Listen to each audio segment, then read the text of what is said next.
What's going on, guys? Welcome back to another video. Please do me a favor, take a moment, like button, subscribe if you aren't already. Criticism in the comment section. Run over to Twitter. If you follow me on Twitter, you knew this video was coming. My username, Shutdown Safety. Want to discuss really how this game gets, I don't want to use the term defended, but at least the constant back and forth and the misperceptions in the community. And I don't often use analogies, but to me, there's a group of people that only go with the current when it's strong, so to speak. And I want to say up front, I'm using JP Davis because he's well known in the community. We've had a lot of, ongoing discussions back and forth in the past few weeks, and his mindset is that very similar to others in the community. But to me, I'm fine with people that have differing opinions, because at this point, everybody's opinion in the community is valued. It really is. And at the same time, though, it's very important that if you have your opinion and you're willing to share it, that you're held to it and you stand behind it ultimately. Because at the end of the day, this is what we're doing to EA. It's imperative that if we're going to make videos and critique them behind their words, that we stand behind ours as well. Now, a majority of this did come after my last video where I broke down some still images of what I feel still is a very poor defensive play. But I wanted to show you guys, kind of a culmination of tweets here to kind of create a fuller picture of the discussion that we've been having. So the first thing I want to discuss is here.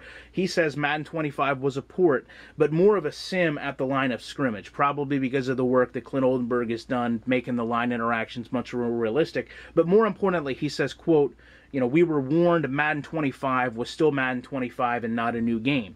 And this is where I start to get confused, because here I have examples of actual game footage, which was proven ultimately to not be Madden 25. In addition to that, here we see Game Informer comes in with more game footage that was not actually Madden 25, and have a reference to EA stating a, quote, new next-gen Ignite engine. Now, keep in mind, this is roughly a year after we're just now learning the game actually was a port, which, brings me to comments like this. I don't need to play it to see the improvement. When you take the focus off the past, it's evident. And to me, that's a major issue. The past is what we learn from. If we approached every game like a blank slate, then obviously each of them is going to look great. The root of this is a lot of our commentary revolves around legacy issues not being fixed, or 2K doing things better, or having done things that aren't even in Madden. When we move forward, he talks about a hope and an assumption that Madden 16 is going to have wide receiver and defensive back animations, a guess about signature animations impacting some of really the most important players in the game when we talk about wide receivers. Players that just a few years ago, Calvin Johnson, were on the cover of the game. So already we're accepting, a subpar product. We're admitting that crucial aspects of gameplay aren't included. And keep in mind, all this is before the Madden 15 demo comes out. We're already looking forward to Madden 16. Then, of course, we see more reasons to look forward. Stating that, quote, in a year or two, Madden will pass 2K. Keep in perspective that those are his words. And that means, we're going to be halfway through this generation of consoles before we can entirely eclipse a game. Not only at that point will be 12 years old, but also 2 console generations ago. And then we talk about, some hollow arguments about who and how do we get there, where my lack of professional football credit gets questioned. And, to me, it's funny, of those he names there, I fully respect every one of them. But the problem is twofold. First of all, what about a player like Johnny Rutledge, who spoke out against Madden? He has more NFL playing experience than some on that list. So following that same logic, am I supposed to take his word over the developers? Of course not. Because, playing the game at that level, period, brings a knowledge and understanding of it that's far past what you actually need to program the game. In fact, I've constantly stated in my videos that, players are needed before gamers to improve this game, and that's partially why I championed Quinn Pitcock, albeit unsuccessfully, to be a part of the dev team a few years ago.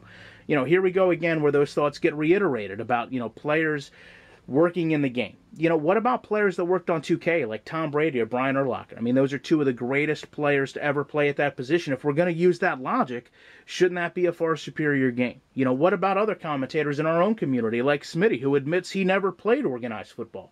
Am I not to value his opinion over someone else because maybe that person did play? Does it really take a pro player to see things that are wrong in the game? Personally, I say no.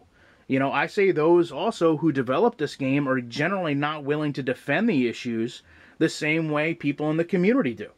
It's important to understand. Last year, Pat Kerwin former coach, noted analyst, was brought down to EA despite having never played at a pro level to help them improve the game. What did they see in him if our own community won't respect him in that same regard? You know, we talk about what gets the game better. How is it fair to break down this game? You know, here we talk about my empty words, to put that in perspective, critiquing that gameplay last video. Yet he wants me to hold the game to the standard of actual NFL footage. You know, footage, one, that I can't use because of copyright restrictions, but two, because to me it's unfair or impossible, really, to hold any game to that measure of human-based intelligence. You know, where are our current opinions going to be? I mean, here he comes out and says that Madden is, quote, near perfection, despite just admitting that it's missing interactions and it's not on the level of 2K across the board. You know, and finally we talk about where we base our opinions on. You know, in this situation, it's, you know, those who have played the alpha build and looking at game footage. However, you know, I assume we're selective about what footage we see and we handpick those sources we're going to trust. You know, one thing is for sure, though, as a community, we cannot expect a better product if we continue to work on entirely different pages. You know, modify our logics or our agendas to the current argument with no regard for what we've said or done before. But most importantly, don't stand behind those words until somebody else speaks out on them. And this is me speaking out on them. I've invited JP to make videos for years, but I hope this is finally the straw that breaks the camel's back. Love to know your guys' opinions on it. I value everyone in the community. Would love to have more people involved. You guys have a good one, and I'll be back in the week with more content.